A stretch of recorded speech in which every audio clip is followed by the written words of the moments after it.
जय महाकाल। मैं आचार्य पंडित अमित द्विवेदी अपने YouTube चैनल आद्या काली शक्ति साधना केंद्र में आप सभी दर्शकों का शिष्यों का पुनः स्वागत करता हूं। आज जिस विषय पर मैं आपको बताने जा रहा हूं वो विषय है इष्ट कौन है और इष्ट का चुनाव कैसे करें। सबसे पहले तो ये जान लेना जरूरी होगा कि इष्ट कहते किसे हैं। इष्ट हमारा वो देवता या वो देवी होती है जो हमारे हृदय के सबसे अधिक समीप होता है, जिसकी साधना हम कभी नहीं छोड़ना चाहते। निस्वार्थ भाव से जब हमें किसी मनोरथ की पूर्ति नहीं भी करनी हो तब भी हम उस देवता का साथ नहीं छोड़ते और निरंतर उसकी उपासना करते रहते हैं। इष्ट वो है जो आपकी पूरी साधना क्षेत्र का, आपके पूरे जीवन का आधार है। आपके जीवन में घटने वाली या सफल होने वाली, असफल होने वाली कोई भी साधना, आपके जीवन की हर एक घटना, आपके जीवन की हर एक परिस्थिति में सिर्फ एक इष्ट है जो आपके साथ हमेशा खड़ा होता है। अब अगर आप यक्ष साधना कर रहे हैं तो यक्ष साधना के बाद साधना क्षेत्र में आप अलग अलग प्रकार की साधनाओं को करते रहते हैं। यक्ष साधना के बाद आप कभी गंधर्व साधना भी करेंगे, कभी आप बैताल साधना भी करेंगे, कभी आप किसी इतर योनि की साधना भी करेंगे, किंतु किसी भी परिस्थिति में आपका इष्ट कभी भी परिवर्तित नहीं होता। हर साधक या साधिका के लिए उसके इष्ट अलग अलग हो सकते हैं। किसी के लिए वो भगवान शिव हो सकते हैं, किसी के लिए वो विष्णु हो सकते हैं, किसी के लिए वो देवी हो सकती हैं। इष्ट का अर्थ है कि मृत्यु उपरांत आपके पूरे जीवन की हुई तपस्या अनुसार वो आपको अपने लोक में बुलाता है, वो आपको अपना सामीप्य देता है।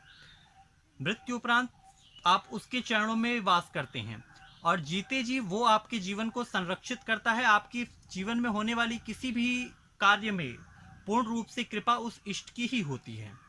अगर आपका इष्ट प्रबल नहीं होगा तो वो आपको किसी भी साधना में सफलता नहीं मिल पाएगी।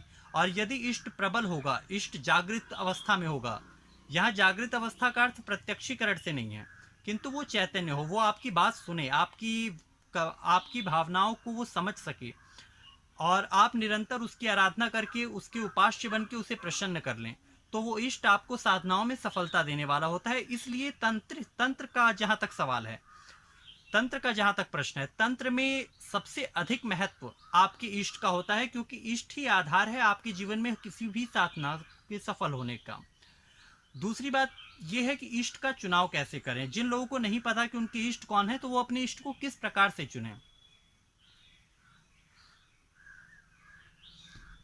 देखिए, जब भी आप किसी भी इष्ट का चुनाव करते हैं, अगर आपने अपना इष्ट अभी तक नहीं चुना है और आप इष्ट का चुनाव कर रहे हैं तो आपको कुछ एक बातों पर जरूर ध्यान देना चाहिए।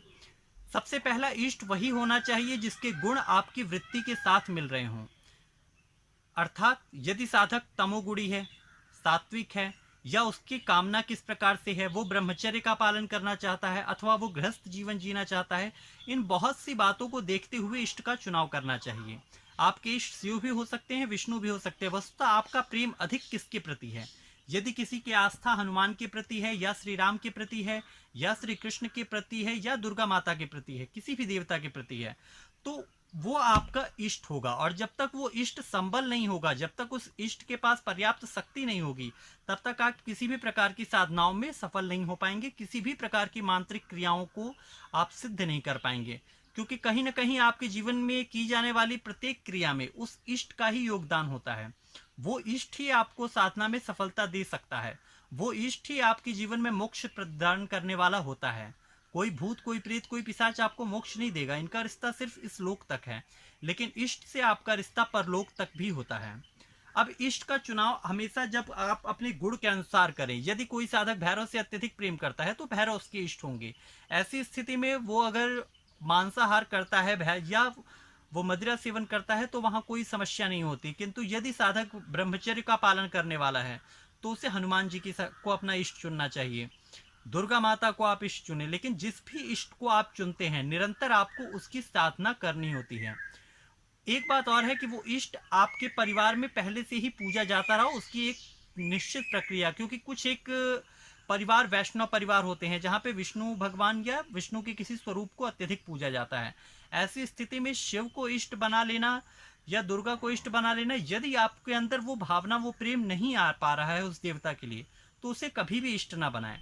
वास्तव में ये सवाल आपको अपने आप से पूछना चाहिए कि आपका इष्ट कौन होना चाहिए, क्योंकि जिसे आप अत्यधिक प्रेम करेंगे और किसे आप अत्यधिक प्रेम करते हैं, निस्वार्थ भाव से आप किसे प्रेम करते हैं, क्योंकि यूँ तो आप यक्षिणी भी करना चाहेंगे, कर्ण पिशाचिनी भी करना चाहेंगे, अप्सरा भी करना चाहेंगे, किंतु जब आपको ये सब साधनाएं नहीं भी करनी हो तब भी आप जिस देवता की आराधना करें, जिसकी आराधना में आपको संतोष मिल सके, आपके अंदर प्रेम जाग सके, आपके अंदर भक्ति की भावना दृढ़ हो सके, जिस देवता में आपकी श्रद्धा विद्यमान है उसे ही अपना इष्ट चुनें और उसके अनुसार आप अपने मंत्रों का, जो आपको गुरुमुख से प्रदत्त मंत्र है उसका नियमित जाप करते रहें, जिससे कि वो इष्ट प्रभावशाली और चैतन्य हो जाए। जय महाकाल।